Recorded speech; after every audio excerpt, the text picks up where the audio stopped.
Кыргызстан– это страна свободная, где есть красивые города, зеленая природа, чистая река и небо, высокие горы. Но нам только не хватает одного – замечательного детства и женского счастья.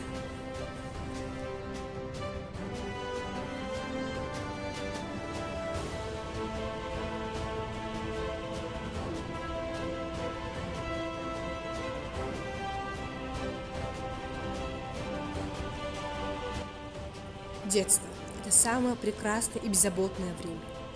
Только мы понимаем это тогда, когда становимся взрослее. Детство – это основа нашей жизни. Это самые прекрасные годы, когда мало хлопот, когда живешь весело и беззаботно. Наше детство во многом зависит от наших родителей, ведь это именно они дарят нам сказку, любовь, нежность и доброту. Родители – это образец подражания для детей. Это незабываемая пора мечтания, искренней радости и взросления ребенка. Маленькое женское счастье стоит в огромных мужских усилиях. Я считаю, что смысл данной фразы заключается в том, что счастье женщины зависит от той любви и заботы, которую она получает от мужчины.